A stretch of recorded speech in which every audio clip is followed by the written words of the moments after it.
Después de que Netflix hubiese revisado el caso Alcácer por la productora Bamboo en un documental de 5 episodios donde reconstruía con trabajo de documentación y realización los hechos acontecidos en ese truculento crimen, triple crimen, a partir del relato oficial de los hechos y del sumario.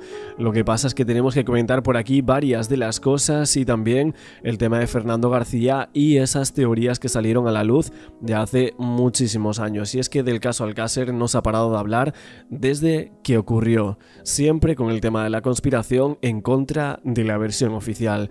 Obviamente la primera y positiva consecuencia de este documental es que fue emitido a nivel mundial. Así que muchos reputados perfiladores internacionales, criminalistas, analistas forenses, psicólogos criminales, etc., pues pusieron sus ojos en este triple crimen que era más conocido en España, y así fue interesante conocer alguna de estas conclusiones. De hecho, creo que lo vimos en China, me parece que salía la portada de lo que sería el triple crimen de Alcácer con las letras, etc. De hecho, The Alcácer Murders se ve muchísimo en el Reino Unido, y hace unos meses atrás yo recuerdo que en muchos de nuestros reportajes sobre este caso había un gran porcentaje de personas que venían a ver nuestros vídeos desde Reino Unido. En este trágico crimen grupal, como todos sabemos, existen dos posturas enfrentadas. Por un lado está la versión oficiosa de los hechos y por otro la denominada teoría de conspiración que defiende el padre de una de las niñas, Fernando García, y un conocido periodista criminólogo que investigaba el caso, Juan Ignacio Blanco. Y es que en este documental se echaba en falta la falta de profundización en algunas de las muchas incógnitas que hay sin resolver que se observan en estos hechos. Por el contrario, sí se hace un especial hincapié en desmontar la citada teoría conspirativa, desacreditando la labor de los citados mediante otros asuntos que parecen discurrir paralelos a la citada investigación. Esa teoría, hipótesis conspirativas, abarcan personalidades importantes que al parecer fueron filmados desfilando delante de los cuerpos de las niñas en un supuesto pacto de estado o chantaje de altos vuelos. Esa cinta de vídeo supuesta, vamos a decir, que se desprende del documental, que pudo llegar al padre de la niña a través de una persona arrepentida, con el párroco de Alcácer y con el intermediario entre ambas partes. Obviamente la existencia de esta cinta podría dar un vuelco al triple crimen, así se desprende de las palabras del afamado periodista criminólogo, pero de momento esa prueba definitiva no fue revelada, ni mucho menos, tampoco entregada ninguna copia a ningún juzgado para su investigación, y si bien según estos fue entregada al de Interior en su día. En el documental no se verifica la existencia de dicha cinta, ya que el investigador contratado por la familia de las niñas parece que finalmente no accedió a mostrársela a los productores de la serie documental.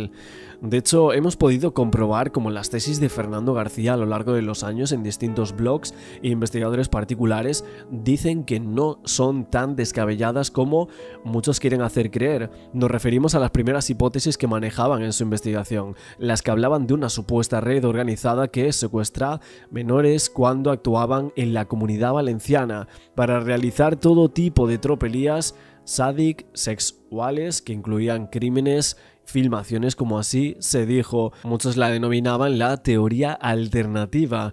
Y es que para muchos, en su opinión, se trataría de una red endémica de esa comunidad autónoma, la Comunidad Valenciana. Pero nos preguntamos, ¿existen datos objetivos que sostengan dicha teoría alternativa? Lo primero que debemos preguntarnos al analizar este triple crimen es si Alcácer se trata de un caso aislado o forma parte de una cadena serial de hechos existentes en la zona durante los años 80 y 90, cosa que parece que los periodistas en su momento nadie se hizo la pregunta. Y es que existe una serie de hechos encadenados en la misma zona o comarca que siguen sin esclarecerse, o con sospechosos detenidos de los que no existe constancia en las hemerotecas que han sido condenados, con lo cual se supone que ese tipo de casos siguen con autores desconocidos y archivados. De hecho, en otras ocasiones no se llegó a avanzar en la investigación y no se consiguió imputar a nadie en muchos de los crímenes que vamos a comentar en este vídeo. La existencia de al menos 2 casos grupales con víctimas del mismo espectro de edad entre los 14 y 15 años, donde se ven inmersas triadas de víctimas adolescentes, sería otro dato a tener muy en cuenta. Esa proximidad de ambos sucesos entre Macastre y Alcácer Alcácer, por ejemplo, el espacio y tiempo es tremendo. La existencia de escenarios finales muy similares, lugares inhóspitos, en zonas montañosas con casetas de áperos o en este caso de uso agrícola, dos escenas que no se muestran con indicios de haber sido amañadas o preparadas, incluso esa colocación de vestigios, colocación de cuerpos, etc. De hecho, se ha citado en los periódicos multitud de ocasiones la posibilidad de la existencia de un germinal o un criminal serial sádico actuando en la provincia de Valencia a finales de los 60, incluso 80. En aquellas ocasiones las víctimas eran niñas de corta edad, entre 4 y 8, el perfil etimológico propio de pederast sádicos, en el caso de Benaguasil y el caso Carlier, Verónica Carlier. Se habló también por parte de los investigadores de la existencia de zonas sensibles donde aparecían cuerpos o restos sin explicación aparente, en referencia al caso Macastre. Y es que hay que decir que el propio Miguel Ricard fue interrogado sibilinamente sobre Macastre debido a las características de los hechos e incluso su cercanía de la caseta de Alborache, diciendo que a Macastre no fui, estoy alucinando, que fuimos al cuartel y ya era de noche, no tanto. Lo que sí quería comentarle antes es que dijeron que volverían a ir allí de noche, a Alborache. Yo le estoy hablando de Alborache, yo no he estado jamás en Macastre. ¿Qué me ha dicho usted algo de una caseta de Macastre? Que los cuerpos de seguridad del Estado de otro asesinato de Macastre, no me acuerdo que me hablaron, es que cuando me ha dicho usted si he estado alguna vez en Macastre. Eso es un poco lo que salía en el acta de declaración de Miguel Ricard, es que de hecho la sospecha de la Guardia Civil llegó a que se compararan pruebas encontradas en otros casos dispersos por la zona, algunas cosas que no salían en los medios de comunicación con otras de las muestras halladas en el caso de Alcácer, por ejemplo, con el tema de las cuerdas de polipropileno negras, mismo color, misma composición, con la que maniataron a Cristina Llorca, cuyo cuerpo aparecía en Bétera solo 3 días después de finalizar las fiestas de Alcácer, las mismas donde intentaban agredir, secuestrar a Miriam García Iborra, la hija de Fernando García. Y creemos también que por todos estos mismos incidentes el propio padre sigue con esta teoría alternativa. También hay que dar un dato aquí un poco clave, y es que la actividad criminal en la zona no cesa con la detención de los dos de Alcácer, o sea, de Miguel Ricard, que fue el condenado, y la desaparición tan misteriosa de Antonio Anglés, que hasta este momento el caso Alcácer pues sigue vivo gracias a que nunca se encontró al propio Anglés, ¿no? La verdad es que esta zona hay claros indicadores de que la actividad era endémica por ahí, o al menos contaban con alguna mano de obra comarcal, y es que hay factores que son determinantes. En los distintos hechos observamos un denominador común, el excelente conocimiento del terreno, también unos escenarios finales eminentemente rurales asociados a los usos y costumbres propios de la comarca. Estamos hablando de lugares de hallazgos de los cuerpos tales como acequias, azudes, casetas de aperos o usos agrarios, esos cotos de caza, campos de naranjos, pozos, molinos abandonados en alguna ocasión, abandonados en muchos casos, sí, esos sitios, pero que su uso por parte de los criminales denota e implica ese conocimiento exacto y bastante profundo de esa geografía. No decimos, en este caso los propios investigadores de la Guardia Civil lo reconocen en las noticias de la prensa. El factor diferenciador de esa zona era el factor tradición, la sociología del rural valenciano. Había una conexión que sobrevolaba este tipo de asuntos y que de alguna manera nos ponía en el contexto de esa Valencia rural y tradicional. El tema de las fallas, la Miriam García Iborra, más fallera, fiel devota de esa tradición. Importante también a nivel criminológico, y es que la misma tarde-noche en la que desaparece junto a sus dos amigas tenía una cita para probarse un traje de fallera. Esas aficiones del día de la desaparición son datos siempre a tener en cuenta. Otra de las víctimas del triple crimen, que sería Desiree, como podemos comprobar en el documental, residía justo al lado de un casal fallero.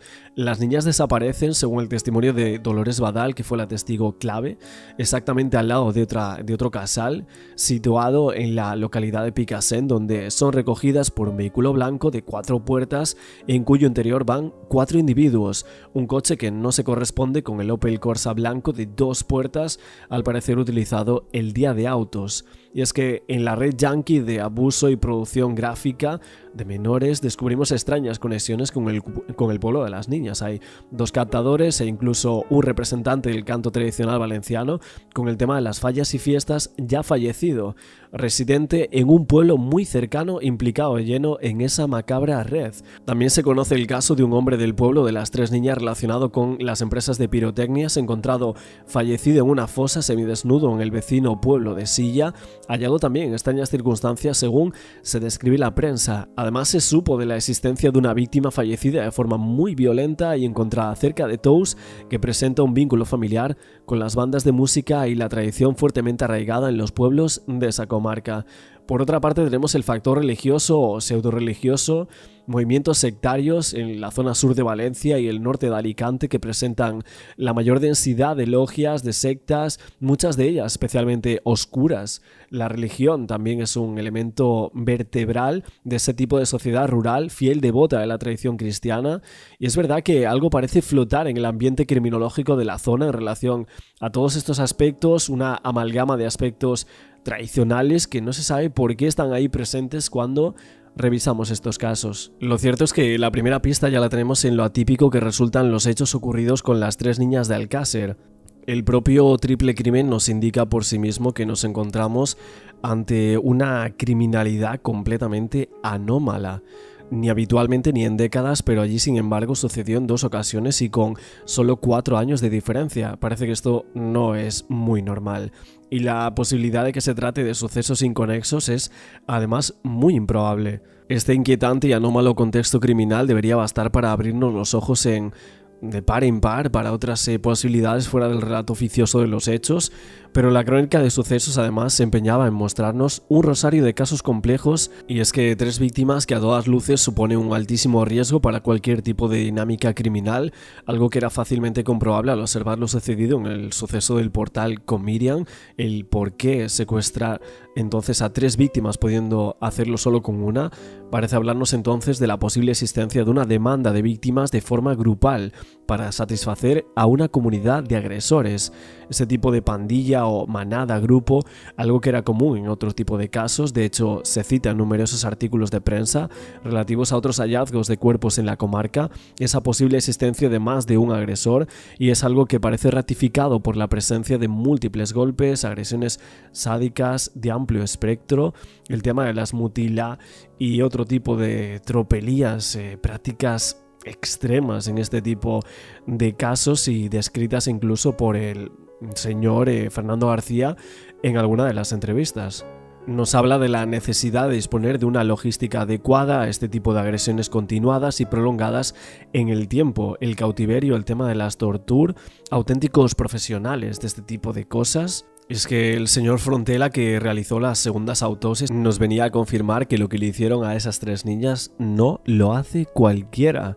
Tenemos por lo tanto 2 confirmaciones: comunidad de agresores, ratificado con los hallazgos de ADN, la pericia o experiencia en la realización de las torturas o las lesiones, algo así como decir que las 3 niñas no habrían sido las primeras víctimas de esta comunidad de agresores, lo que ratificaba la idea de actividad serial en la zona y que parecía corroborarse con el hallazgo de otros huesos de más no pertenecientes a las crías encontrados en la fosa de la Romana. Algunos hablaban de esa fosa como un cementerio de otras víctimas o incluso una fosa reutilizada. Tenemos aquí una cita diciendo: el catedrático de Medicina Legal de la Facultad de Medicina de Sevilla, Luis Frontela, había llegado a conclusiones que nada tenían que ver con las de los otros 7 forenses. Frontela, que había descalificado a sus colegas, aseguraba que los criminales debieron ser al menos 7 y los autores de dichas lesiones. Alcácer, prepárate, auténticos profesionales. De hecho, pudimos comprobar de forma imparcial y objetiva, introduciendo los diferentes sucesos sin clarificar ocurridos en la comarca durante décadas, la existencia de zonas bien delimitadas donde se llevan a cabo distintas actividades criminales, las zonas donde desaparecen las víctimas, zonas de caza, las zonas de abandono de cuerpos, los lugares cementerio, y observando a su vez extrañas migraciones desde los lugares de origen de las víctimas, pueblos o barrios del extrarradio de la capital valenciana, 3 de Macastre, Benicalap, Burjassot, Benimamet, el caso de Lady B, Zona de barrios de Valencia, 6 víctimas originarias de Alcácer que eran desplazadas o trasladadas en dirección al sur de la provincia, donde finalmente eran hallados sus cuerpos. Obviamente el sexo parece mover la mayoría de este tipo de sucesos que se dan en la zona, pero es una sexualidad muy enfermiza y con tendencia homicida. Estaríamos hablando de verdaderas anomalías criminológicas claramente diferenciadoras que nos hablaban de que podría haber algo muy distintivo en este tipo de asuntos, pero la mayoría de las agresiones del tipo no acababa en homicidio, pero en numerosos casos de esta comarca, curiosamente, sí acababan de forma fatal para la víctima. Obviamente nos podríamos plantear infinidad de preguntas siguiendo este tipo de líneas. Una de ellas sería por qué las víctimas eran normales, sencillas y no sofisticadas, provocativas o exuberantes gogos de cualquier discoteca de aquellas rutas. Es otra de las claves perdidas de este caso y que también nos ponía sobre la pista una posible proximidad entre víctimas y verdugos, ese tipo de conocimiento previo, salvo que se hubiese producido un suceso aleatorio y macabro donde las niñas no eran escogidas al azar. Este fue sin duda el punto de inflexión, el haber acabado con 3 niñas normales, entre comillas, y toparse con alguien tan inesperado e imprevisible como Fernando García, dispuesto a remover todas las piedras que hicieran falta y a jugársela para llegar hasta el fondo del asunto. Aunque por muchos años que pasen, es imposible borrar ese dolor que supone perder a un hijo de una manera tan atroz y cruel. Puede que el paso del tiempo lo atenúe, lo duerma, lo anestesie, pero el dolor sigue ahí por siempre, clavado en las mismísimas entrañas como aquella maldita cruz de Caravaca. Los apicultores José Sala y Gabriel Aquino caminaban por una montaña de Tous en Valencia la mañana del 28 de enero del año 1993. Fueron a comprobar las colmenas porque tenían miedo de que las heladas hubiesen matado a las abejas. Y es aquí cuando Aquino se sentó a tomar el aire en una piedra y a la altura del barranco de la Romana, al sentarse, miró a su derecha y vio que del suelo salía una mano. Dice, pues sí, tiene razón. Y entonces él, por la orilla de la izquierda, se metió para allá al medio. Y se ve que vio algo que no le pareció bien y con la espátula, entonces él llegó y quitó una liaga, un pedazo de liaga de encima. Dice, oye, mira lo que hay aquí. Digo, ¿qué hay ahí? Y yo estaba aquí a punta, y ellos, eso está allá. Yo digo, oye, ¿eso es un reloj? Dice, sí. Y entonces yo entré por aquí, allá, y yo digo, tiene razón, me cago en 10, eso es una mano. Los cadáveres de las niñas de Alcácer aparecieron envueltos en una especie de alfombra. El por entonces secretario de Estado para la Seguridad en el gobierno de Felipe González, Rafael Vera, llamó a Luis Frontela para que se sumase al equipo forense. El forense cuenta que le dijeron lo siguiente: Luis, te necesitamos, súbete al primer avión y vente a Valencia. Ese mismo día, el doctor aterrizaba en el aeropuerto de Manises. Cuando le pregunta a Félix Ríos en nuestra entrevista si él es oficialista en cuanto al caso Alcácer, él me dice que no, pero que tampoco es versión Frontela. Bueno, yo te preguntaba, antes de que te cambiaras, si tú eras oficialista en cuanto al caso Alcácer. Ni mucho menos versión Frontela, ni nada por el estilo. Pero, ¿qué es la versión Frontela? Lo primero, Luis Frontela Carreras es un médico español especializado en medicina forense. Participó en la investigación de diferentes casos de gran resonancia como Lucía Vivar, el caso de los Galindos y también, como aquí estamos tratando, el caso Alcácer, por el cual se le recuerda más públicamente. En la versión Frontela, o mayor conocida como la tercera vía del caso Alcácer, Frontela no se muestra de acuerdo con la teoría oficial del triple crimen de Alcácer y considera que el prófugo no llegó a salir de España porque sabía demasiado. Este forense, que realizó la segunda autopsia de las víctimas del triple crimen, anunció que sus investigaciones habían avanzado y puso sobre la mesa la existencia de una tercera vía en el caso.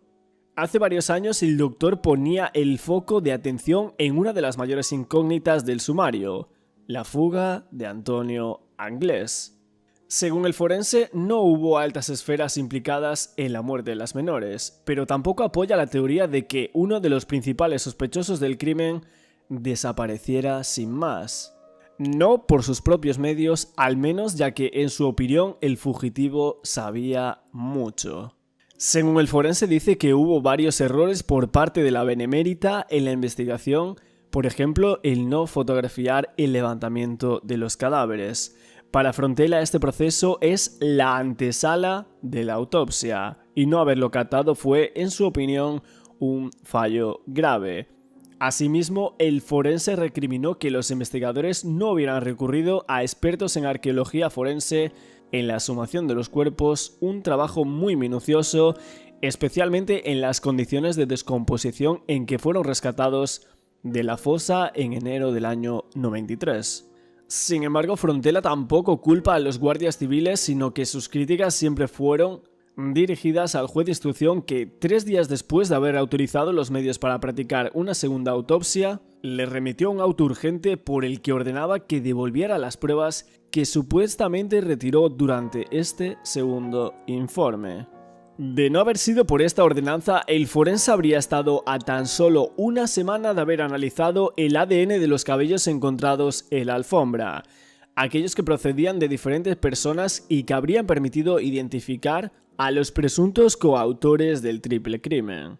Pero este no fue el único impedimento que Frontella tuvo que pasar en esta segunda autopsia, ya que cuando recibió la moqueta le faltaban algunos trozos, lo que no impidió que el forense detectara la presencia de niveles muy elevados de fosfata ácida. Además de los cabellos detectados cuya procedencia nunca se pudo determinar, que después analizaremos más posteriormente en este vídeo, el doctor hizo hincapié en otra de las cuestiones que envuelven el caso Alcácer. ¿Dónde ocurrió todo? A pesar de que los cuerpos fueron encontrados en la fosa de la Romana, los resultados de las investigaciones siempre apuntaron a que fue en la caseta de un cazador, en Lombay, a 700 metros de donde hallaron a las menores. Frontella decía, no obstante, que durante las inspecciones nunca se dio con ninguna prueba de que allí se hubiera cometido tales delitos. El propio Frontella cree imposible que en la supuesta escena del crimen no hubiera restos biológicos, lo que aumentaba las dudas sobre si realmente las menores fueron asesinadas en el barranco de la Romana. En esta tercera vía o versión Frontella, fruto de nuevas investigaciones, estaba realizada con la fuga de Anglès. Aunque este doctor no dio muchos detalles al respecto, dejó clara su conclusión: el prófugo no se escapó. De esta forma, Frontella desacreditaba la versión oficial de los hechos, según la cual Anglès habría logrado eludir a las autoridades sin que nadie sepa su paradero. En este punto, donde el doctor desecha la teoría oficial sobre su fuga y considera que el sospechoso no llegó a salir de España porque sabía demasiado, a pesar también de descartar la implicación de una trama poderosa que defiende la teoría de la conspiración, como el propio Fernando García, padre de una de las víctimas. Para Frontella, Anglès no se desprendió voluntariamente de varios objetos suyos y ni siquiera se escapó, ni huyó en el famoso barco. Este forense aseguraba que continuaba con la investigación para averiguar quién interceptó a Anglès. Incluso decía que creía intuir dónde estaba Antonio Anglès. Siguiendo con esta línea, si nos vamos a unas declaraciones de Miguel Ricard en una entrevista telefónica con Espejo Público cuando todavía estaba en la cárcel, abría de nuevo el melón de la conspiranoia. Él decía cosas como esta: Antonio no salió de España, no llegó a salir con vida, lo mataron aquí. ¿Dónde está Antonio Anglès? ¿Antonio? Sí. Antonio no salió de España. ¿Tú crees que Antonio no llegó a salir con vida? Se va. Lo mataron aquí. Lo mataron aquí. Ya. ¿De acuerdo? ¿Pero quién lo mató, Miguel? ¿Quién lo mató, Miguel? Pues probablemente la Guardia Civil, para que no hablara. En el año 2001, 8 años después de que se encontraran los cuerpos, Ricard también defendió su inocencia aludiendo como culpables a personas que no eran ni Anglès ni él, los únicos acusados y condenados por este caso. En este mismo vídeo de la entrevista decía cosas como que él se quería hacer: si me hacen esas pruebas puedo defender mi inocencia absoluta. Aparte, ya me hicieron las pruebas de ADN y ya se vieron los resultados. Mi conciencia está muy tranquila. ahora. Escucha, yo lo que me quiero hacer son esas pruebas. Sí, que a las mí me del negaron pentotal. en su día. Sí. ¿Por qué te las negaron? ¿Eh? ¿Por qué te negaron la prueba del pentotal sódico y el polígrafo? ¿Por Porque qué? me tenían que echar a la calle porque soy inocente. ¿Me entiendes? Sí. Y se va a armar un auténtico escándalo. Tú puedes mantener y defender tu inocencia absoluta en el caso Alcácer, Miguel. Si me hacen las pruebas esas, sí. Aparte ya me hicieron las pruebas de ADN y todo eso y ya he visto los resultados. Pero ¿cómo se vive con el peso del caso Alcácer sobre la conciencia de uno? ¿Cómo se vive con eso, A mí no Miguel? me acusan de asesino. Yo mi conciencia la tengo tranquila, por lo tanto, ¿Por qué no quieres salir? por supuesto que quiero salir. Pero entonces, ¿por qué no lo has pedido? Porque lo consideraba excesivamente pronto. Después de toda la castaña que Ya. hubo... ¿Qué iba a decir? Que me lo iban a denegar. Y terminaba diciendo que la verdad del caso Alcácer era complicada, pero con un poquito de cerebro y voluntad se podría resolver, que todo se aclararía. La verdad, sabes que no ha salido. El caso Alcácer es complicado, pero con un poco de cerebro, solo con un poquito de cerebro, Sí. se puede resolver. Ahora, hay que tener, digamos, voluntad, ganas de resolverlo. Que sabes que no han puesto ganas ninguna, y voluntad menos aún. Yendo ahora al tema de los pelos en el caso Alcácer, en nuestra entrevista con Félix Ríos le pregunto por este tema y él nos comenta lo siguiente. Ok. Bueno, lo de los pelos que tú hablabas ahora, en los pelos que se encontraron, o sea, en los pelos se encontraron perfiles diferentes y ninguno era de Miguel Ricard ni de Antonio Anglés, ¿no? A ver, lo que ocurre es que entre las numerosas pruebas y los numerosos indicios del caso Alcácer, un grupo de ellos son una serie de fragmentos de pelos que se encuentran entre la ropa de las víctimas y sobre las víctimas, ¿vale? Esos son un conjunto X de pelos, ¿vale? Los que sean, que cuando va llegando la fecha del juicio, ¿vale? Se plantea la posibilidad de que sean analizados a pesar de que no tienen raíz, porque son fragmentos. Ese tipo de análisis se hace mediante el análisis mitocondrial, ¿vale? El análisis mitocondrial es el único que se puede hacer cuando no tienes un pelo con bulbo, con núcleo, ¿no? Entonces, en su momento, in extremis, que era cuando se estaba empezando con el análisis de pelos, se le envían a Carracedo, a Galicia, profesor Carracedo, estos pelos para ver qué puede hacer él. ¿Vale? Ya digo que en esa época se estaba empezando. Para que te hagas una idea, y yo conozco personalmente a Carracedo, antiguamente lo que se podía saber del ADN, imagínate que era pues esta letra. Hoy en día lo que se puede saber del ADN es todo este libro, ¿vale? Entonces se le mandan unos pelos, él coge aproximadamente la mitad, los intenta analizar y de ahí saca varios perfiles. Hay algunos perfiles que son parciales y otros completos, como pensemos en matrículas, ¿no? Tú piensas en la matrícula de un coche. Entonces imagínate que hay 11 pelos y de esos 11 pelos se sacan 5 matrículas completas y luego hay otras 2 que no sabemos si son fragmentos de estas matrículas porque no están completas, no están todos los números, ¿vale? O si son matrículas aparte, ¿no? Pero bueno, pensemos que posiblemente no sean 7, sino 5 fragmentos. ¿Qué es lo que se hace en su momento? Pues esos 5 perfiles, o 7, pero bueno, vamos a hablar de 5, se cotejan solamente con el perfil de Ricard. Y se ve que no coincide con ninguno. Ya digo, esto es de la mitad de los pelos que se han analizado. Falta otra mitad, que es lo que nosotros hemos pedido ahora que se analice.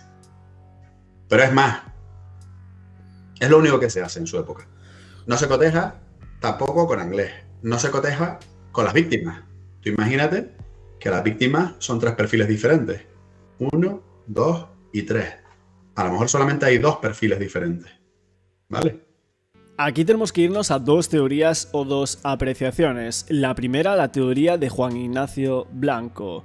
En primer lugar, Blanco hablaba de los cabellos encontrados por Frontela en la alfombra que cubría los cuerpos de las 3 víctimas cuando fueron desenterrados de la fosa de la Romana durante la segunda autopsia.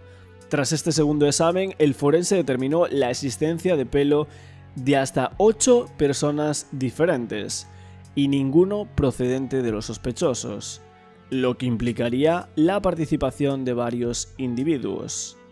Frontela, en cambio, en la época dijo que en aquella alfombra que envolvía los cuerpos encontró 4 pelos distintos. Decía estar seguro de que uno era de Anglès y otro posiblemente de Ricard, pero que aún tenía que hacer un análisis más exhaustivo de esos cabellos. Él decía que de repente lo llamaron desde la comandancia de la Guardia Civil en Valencia y le pidieron que entregase esas muestras. No sé qué hicieron con ellas, pero era evidente que no eran pelos de los 2 hombres a los que inculparon. Ya no me dejaron analizarlas más. En la alfombra que envolvía los cadáveres de las niñas, el doctor Frontela encontró otros 4 pelos distintos. En su informe afirmó estar seguro de que uno posiblemente era de Antonio Anglès y otro de Miguel Ricard, los 2 únicos acusados y condenados por los crímenes. Pero los otros 2 nunca se supo de quiénes eran. Aunque tras el análisis de todas las 29 muestras capilares, se dedujo que pertenecían a 7 personas diferentes, incluido un pelo canoso. Ninguno de esos pelos, añadía el informe de 209 folios redactados por Frontela, estos no correspondían a ninguno de los sospechosos. Veo 4 clases de pelos, unos muy cortos, etc. Esos pelos, la audiencia me dijo que inmediatamente, urgentemente, al día siguiente los entregase. ¿Dónde están esos análisis? ¿Quién hizo esos análisis? Se determinaron el ADN, desaparecieron. Incluso Frontela siempre ha defendido la participación en el crimen de un tercer implicado que dejó 4 pelos entre los restos de las niñas. Me quitaron todas las muestras, porque me pidieron que firmase un documento de que todos lo habían hecho bien, a priori, antes de que yo ni siquiera hubiese emitido mi informe.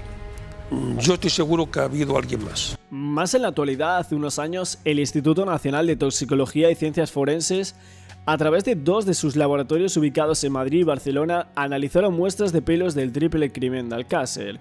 Y tras compararlo con los 7 hombres que fueron considerados en su día sospechosos, no hallaron nuevas pruebas. 3 de estas personas eran hermanos de Antonio Anglès, uno era Miguel Ricard, único condenado por los crímenes, y los otros 3 eran amigos o conocidos de Anglès y de su banda, o relacionados con la venta o consumo de estupefacientes.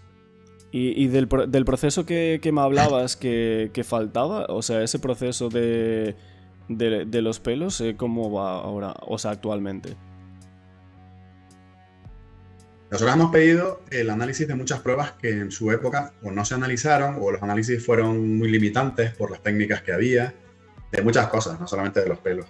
Y hace poco emitimos un escrito recordando al juzgado que de algunas pruebas llevamos 1 año y medio esperando resultados. O sea que no lo sé, no sé cuándo van a salir. De hecho, lo último, que fue hace una semana, lo que le pedimos al juzgado es que hablara con los laboratorios para que por lo menos dieran una estimación de, bueno, pues esto creemos que puede estar para final de año, para mitad.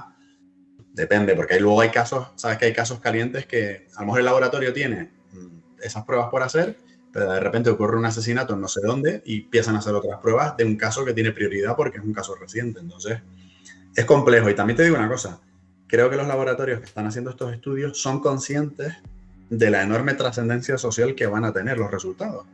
Entonces, creo que estarán cuidándose mucho de hacer las cosas bien para que no haya malinterpretaciones o problemas, ¿no? Okay. O al menos eso creo. Yendo atrás en el tiempo, vamos a hablar ahora del famoso pelo cano. El 16 de febrero del año 1996, la asociación Clara Campoamor, como acusación popular, pidió ampliatorias de este sumario. Esta petición consiguió que el cierre del sumario fuera revocado. La ampliatoria solicitaba lo siguiente.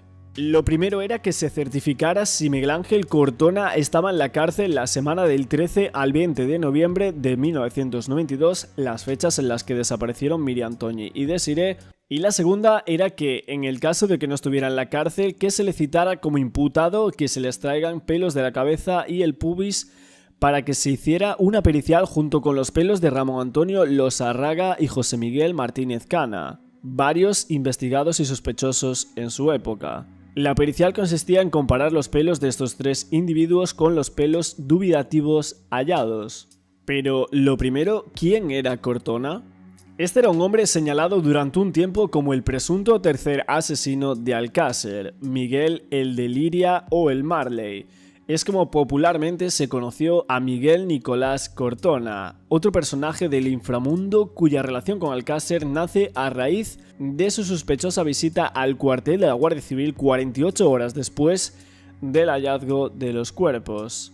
Yo te quería preguntar sobre una persona que sale en varias noticias y varios posts sobre el caso Alcácer. Este es Cortona. Este es una persona que no se suele hablar tanto, que no es tan conocido, por así decirlo, los nombres del caso Alcácer. Y a esta persona se le denomina Nicolás Cortona, el hombre del pelo cano.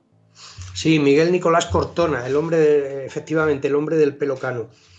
A ver, Miguel Nicolás Cortona aparece en vamos a entrecomillarlo, en la película de Alcácer. Aparece con posterioridad a la desaparición de las niñas. Conoce a Miguel Ricard en prisión entre noviembre y diciembre del año 1992, es decir, ya cuando han desaparecido las niñas y antes de que aparecieran los cadáveres de las niñas. Y prácticamente se mete él solo en la película, o sea, él se convierte en objetivo de los investigadores cuando se presenta al cuartel de la Guardia Civil o pone en conocimiento de las autoridades de la Guardia Civil que él ha escuchado a Antonio. Bueno, primero relata una serie de hechos, el principal, que conoce a Miguel Ricard en prisión, que cuando sale de prisión se reencuentra con él, que cree que Antonio Anglés participa en un intento de robo que se le hace en su propia casa. También relata que Antonio Anglés tiene intención de comprarle la casa, chalet o alquería o como sea aquello donde esta persona vivía. Incluso se especula con la posibilidad de que el dinero que pide Neusa como préstamo al banco, dinero con el que después posiblemente huye Antonio Anglés, era para comprar este local, esta vivienda. Lo que pasa que rápidamente como quiera también que aparece un pelocano en alguno de los cuerpos de las niñas, pues se le selecciona, digamos, a este señor se le selecciona como sospechoso, como uno de los sospechosos. ¿Qué llevó a Cortona a declarar voluntariamente?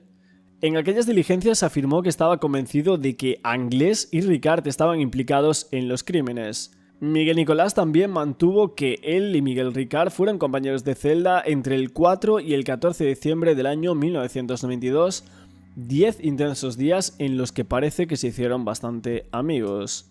En ese breve periodo de tiempo y en presencia de Torreo dice que afirma escuchar comentarios de Ricard sobre el trato con niñas y violaciones. Yendo a lo que es el informe que antes os comentaba sobre la ampliación del sumario, la respuesta de la audiencia provincial fue la siguiente.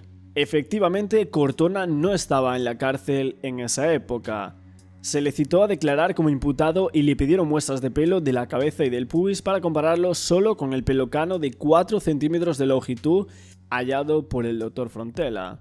Miguel Nicolás Cortona habría sido relacionado como supuesto organizador de encuentros con chicas de compañía que se llevaban a cabo en su vieja caseta de Liria.